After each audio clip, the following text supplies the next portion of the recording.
Many of my colleagues on the board are here with me tonight, and I want to thank them for coming here tonight. We're really here on a listening tour because we haven't been consulted as to the impact on the public schools. And I do want to express my disappointment that the Board of Education was not involved in offering information and opinion as to the impact of the schools. I do find the numbers extremely troubling. I'm very worried about the impact of such a substantial housing unit on the public schools. I'm worried that the numbers presented tonight are low. I'm worried that 127 is a very low number estimated as to how many students we would anticipate. This will be a very difficult challenge for our school system to address, and I hope that the council fully takes that into consideration as they vote. Of course, we will do everything that we need to do as a Board of Education to use our public monies to provide the best education possible, but a large influx of students will be a major challenge. Thank you, Mr. President.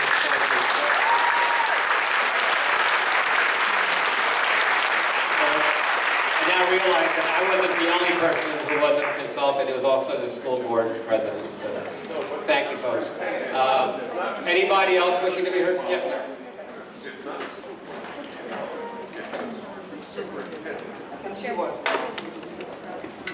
The superintendent, right? Correct. Point of order, Mayor. I'd like to make something clear. Hold on a second. The president has the floor. One second, Mayor.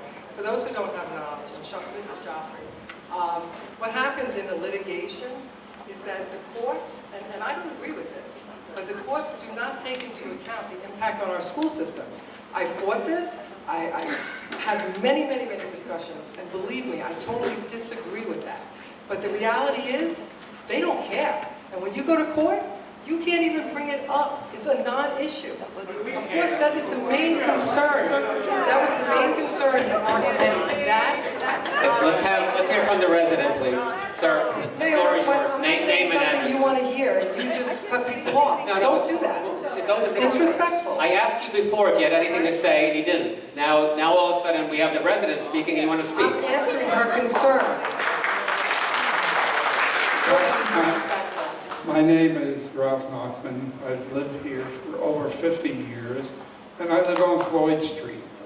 So I have a very vested interest in what's going to happen as a consequence of these deliberations.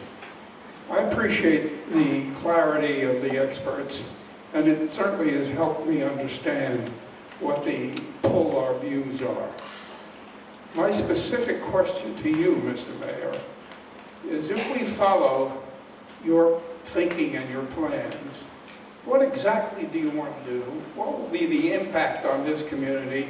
And what's the economics of fighting this in the courts over a long period of time, given what seems to be the certainty of a high likelihood of losing if we follow what you have expressed in the beginning of this meeting? That's a good question. So two things. One, we had a plan that Fair Share Housing was just about on board with. It was 77 units, and we could have squeaked out some more to satisfy this. This council stopped that. In terms of litigation, I always say, look, we need to fight for what's right. And I'd rather have a judge order me to do something stupid than do it myself, okay? And, by the way, there's another thing here that everyone's missing, is that Article 4 of Section 4, no, he had directed the question to me. So Article 4 of Section 4 of Article 4 of the U.S. Constitution guarantees you and me and everyone in this room a Republican form of government, okay? And hold on a second. And a Republican form of government means that people who are elected make decisions, not judges in Trenton and Hackensack, okay? Because now, I have not been able to get these gentlemen to fight that fight. And I think I could find other people who would. That's all I'm going to say.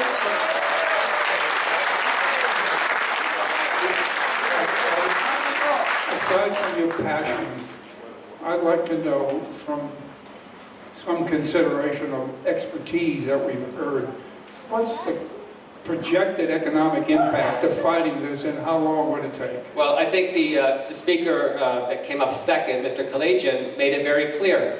You could spend a lot of money right now fighting, but what they're going to do is going to cost you money every year forever. They're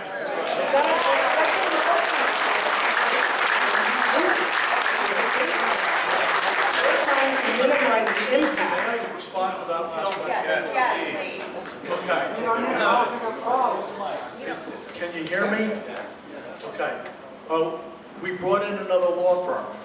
Tom Troutner was brought in from a very major firm. He recommends settlement as well. So it's not me standing alone that's recommending settlement. You can be Don Quixote too. You can fight, you can spend a lot of money, and you can have a high risk of losing. Okay, so when Mr. Troutner looks at it from his perspective, he has joined me in my recommendation that this is a case that needs to be settled because there's a lot of risk. You can go down fighting, but you're going to lose control if you do that. So there is value in settlement. So I There's spoke. control that you can achieve. Okay, I spoke with another law firm in Manhattan, a major law firm that is not afraid to take on a fight. Okay, not my firm. I'm sorry, sir. My name is Norman Gurman. I'm a resident of Englewood Cliffs since 1967. And I was in the crisis in Vietnam. So needless to say, I'm accustomed to a fight. Thank you for your. Thank you for your service. I rarely get up at these meetings. In fact, I wasn't planning on being here. One of my neighbors called me and said, Norm, you've got to be there. Unfortunately, that we've come to this type of a meeting where the council seems to be opposed to the community that put them into their seats.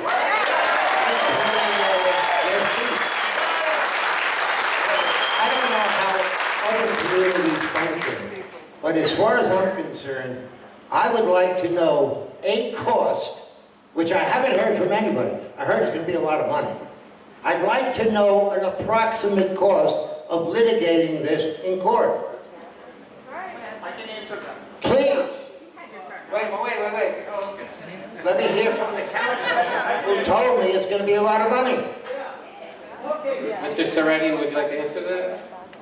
This can cost, hundreds of thousands of dollars. Wow!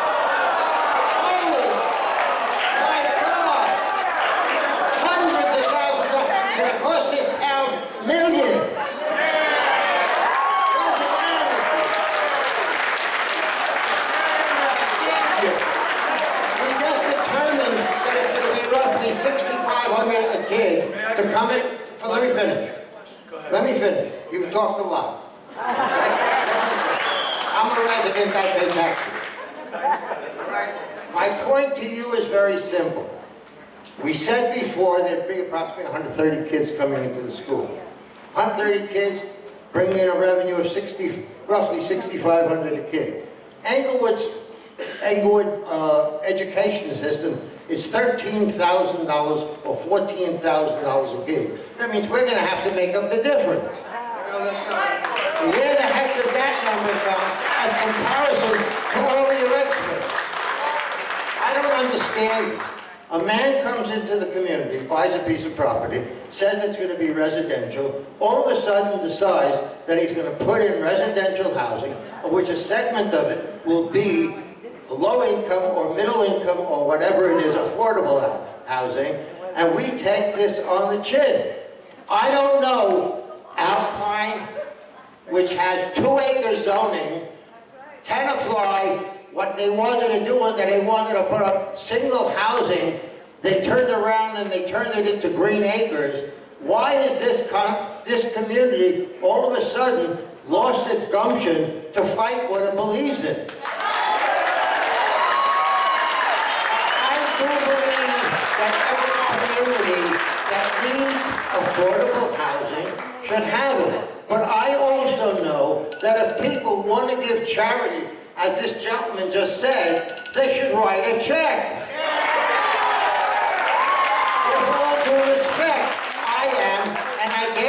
my time, I gave 6 years in the military.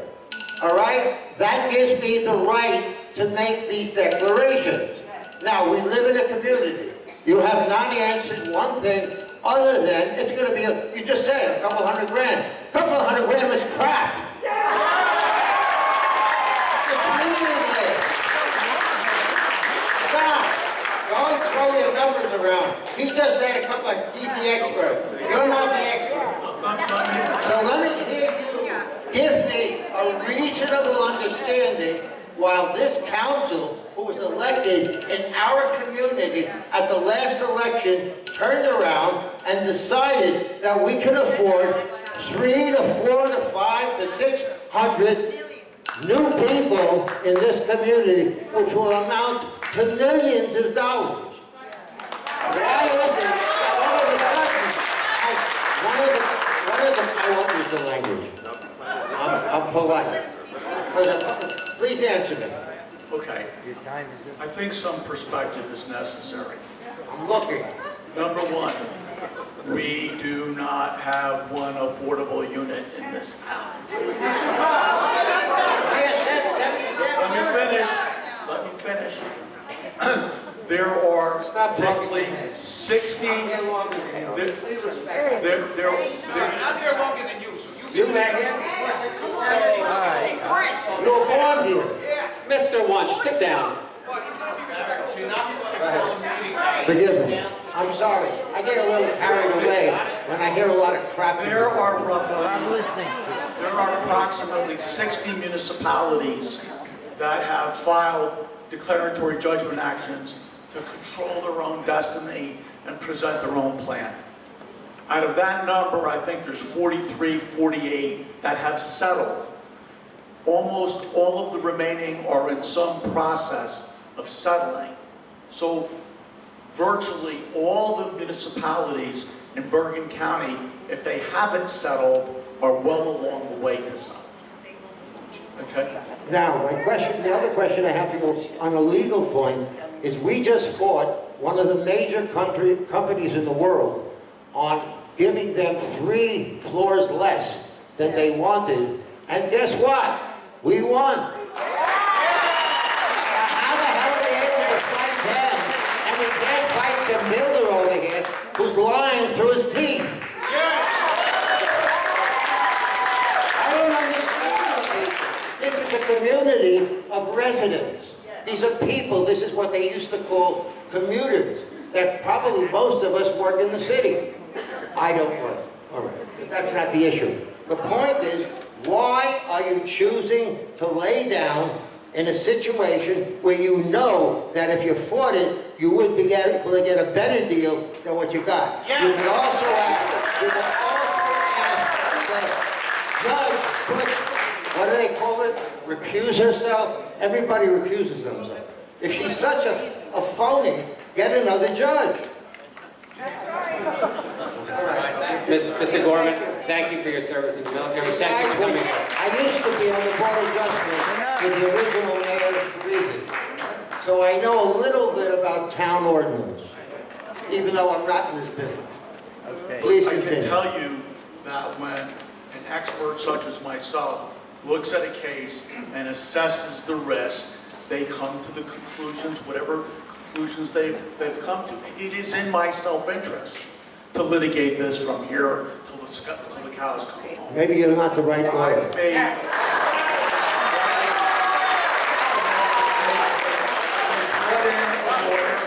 that's a major litigator from the Shahinian firm. And he's made the same recommendation as I have, that this is a case that we should settle. There's too much risk involved. I think some of the misleading information is that you're under the impression that if we fight it, that it's not going to be built anywhere. And that, I think, is I'm one not thing under that... that impression. I'm saying if you fight it, you'll get a better deal. You don't negotiate by laying down. Right, but do you believe, sir, that if we fight, that there will not be any... Absolutely not. The mayor said that he was thinking of working on the deals for 77. How does 77 run to 600 or 800?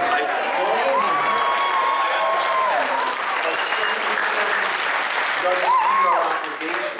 I understand what you're saying, but please understand, the audience here has been able to move this community because they got a little brains. They did not intend to all of a sudden have affordable housing in their backyard when they were told that everybody would be fighting for their benefit if the new council came into being.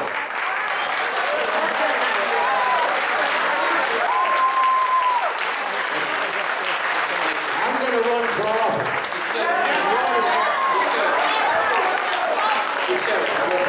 Please continue. Enough, 3 minutes. By all means. 3 minutes. Oh, I'm sorry. Thank you, sir.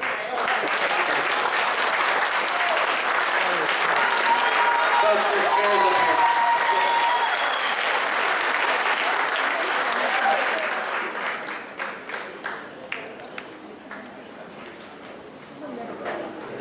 He won't go. Hello, Ken Bowen, 178 Middlesex Ave. 178 Middlesex Avenue. I have a question. There's a few things I need clarification on.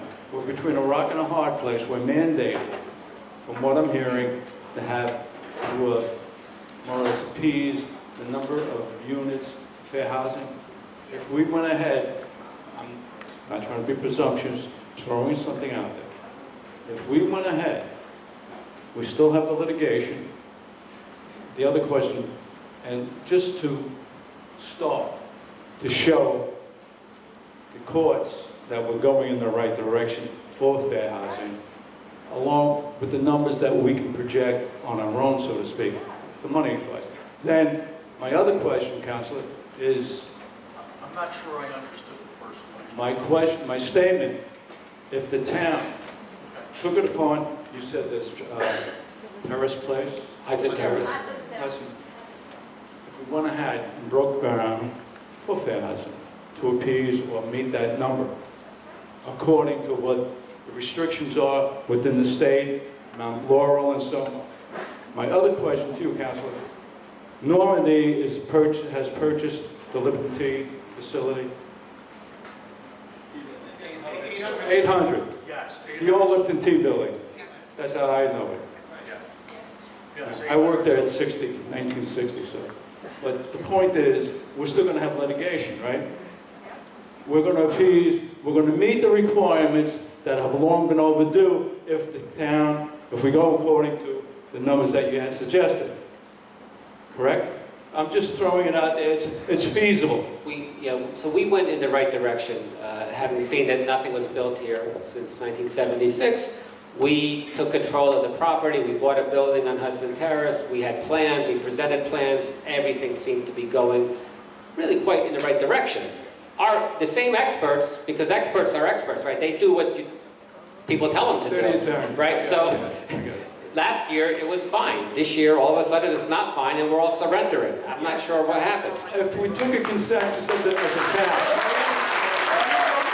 if the consensus of the town is in approval of, we went according to the requirements on their own, the other properties, as opposed to the zoning, because all those buildings are zoned commercial. And if we maintain those commercial, we're still fighting the litigation. We're going ahead, breaking ground to meet some of the requirements for the fair housing. Would that be comparable? I'm just throwing it out there. Why? Look, my view is, if it's a commercial zone, that's where people need to go to work, to earn a living, to pay Correct. taxes, right?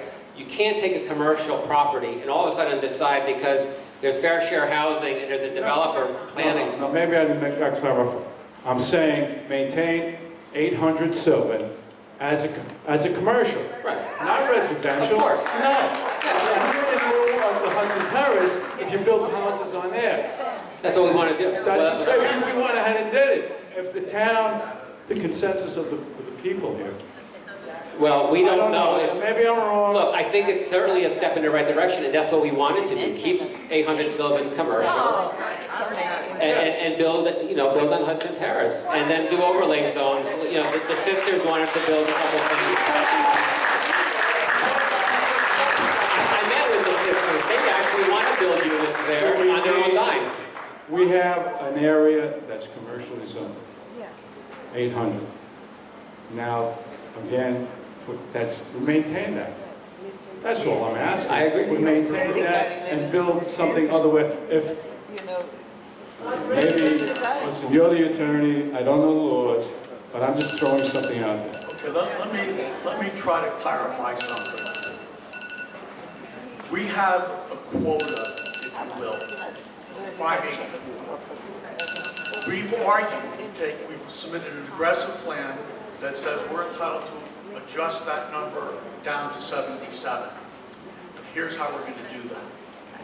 The problem with that plan is, in the litigation mode, our adversaries are arguing that adjustment shouldn't be down to 77. It should be more like 200 or 300, that our obligation should be 200 or 300. There's a great deal of risk in what that adjustment would be, and there's a very good chance, and I have to be guarded because we're still in litigation, that that number could be substantially, that number could be substantially greater than 77. And that raises, let me finish, and that raises the issue of who gets to cure the shortfall. And there's a substantial possibility that you don't get to cure the shortfall. And at the end of the day, instead of having a plan that's managed, that addresses a specific number in as best a way as you can manage that, you lose control and you have a much bigger number and you lose control of your community. I'm not getting the point. I'm just thinking, if we went ahead and started building on Hudson Terrace, X number of units to maintain, again, no. Because then they could still build on 800 and it's something. But the litigation on a residential, we're taking commercial, making it residential. Corporate application was denied. That's how we're in the Normandy proposed a corporate. So Normandy made a corporate development application to our planning board that was denied. That is why we're sitting here today. That's exactly what happened. The planning board turned down the commercial application. And that is why we're in the mess that we're in today. And it was Cranjack's planning board, the Cranjack appointees that turned that commercial application down. And that's why he'll never call on me because he doesn't want to hear the truth. I'm telling the truth. Your planning board turned down a commercial application for 800 Sylvan Avenue, and that's why we have this mess today. Thank you. That's right. He's telling the truth. He's not running it. He's only calling that Republican. But by the way, one of the executives at Normandy did admit that they never intended to do anything that's commercial there. So our planning board, Russ Marino did a great job. And I heard it with my own ears, okay? Show us the proof. You guys can't be yelling out like that. Mr. Senator has the floor. Hi, Tony Senator, 36 Rock Road. I just really have one simple question. Does senior housing meet the criteria of low-income housing or fair house? It can, but only for a percentage of your obligation. Part of the plan that was presented tonight had senior as part. So this is what I'm thinking, you know, we don't have the problem with the children and Right. effect on the Board of Ed, so, and I'm a builder myself, but just kind of idea, I was just talking to actually the chief of police about this, and I'm not sure about it, that's why I asked. No, I think it's a good question, and part of the plan that was discussed tonight did indeed involve senior housing. All right, thank you very much. Thank you. Sisters of peace. Another Republic. Here's one that voted, just turned down the application. Yeah. Good job, Mary. Mary Mrs. Mayor, O'Shea, you need to 12 stop Irving yelling. Avenue. You'll never call on me, so what's the difference?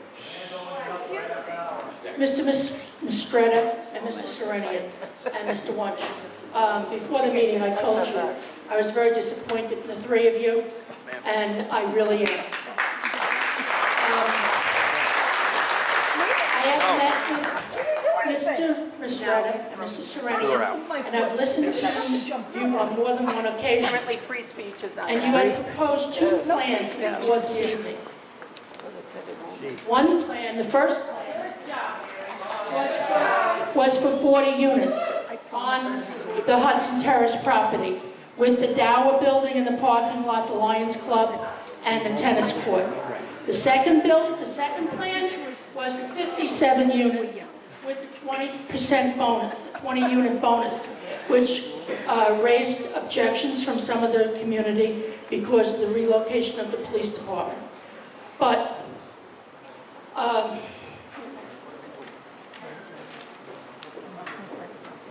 what you propose tonight is so contrary to everything that you told us at the January 7th Planning Board meeting.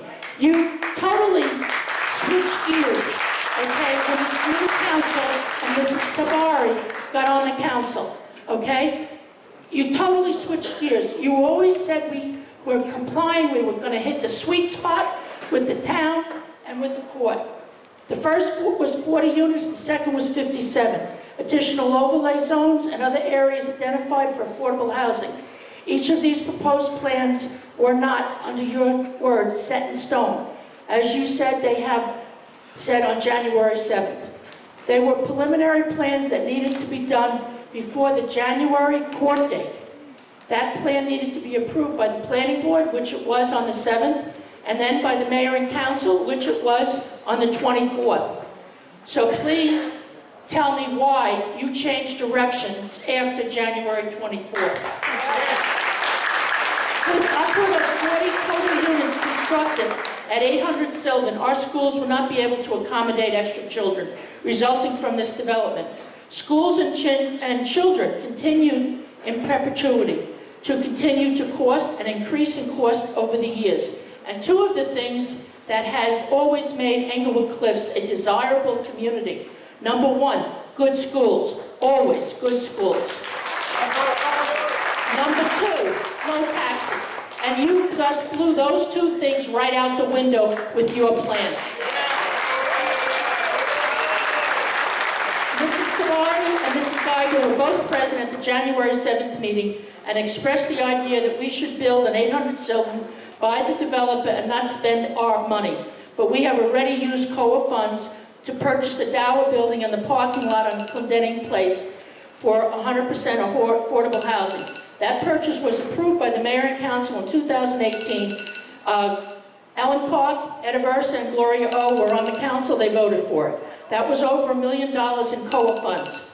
If the remaining council members, Aversa, O, Park, did not agree with the plan, why did they approve the purchase? If Aversa, O, and Park, Sabari, and Song did not agree with the 57 100% affordable units on borough-owned property, why did they vote to approve the plan on January 24th?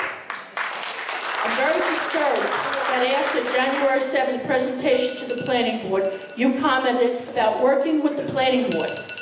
You mentioned working with the planning board, and then you stopped cold after January 7th. Were you advised not to include the planning board in the process? Were you told by council not to include the planning board chairman, Russ Perino, in the process? Why did you change from what you said was the way to proceed? Working with the 80-20 set-aside appears to be put a substantial burden on the residents of our town. Ms. Tabari and Mr. Song campaigned on stopping residential housing at 800 Sylvan. You lied to the residents to get their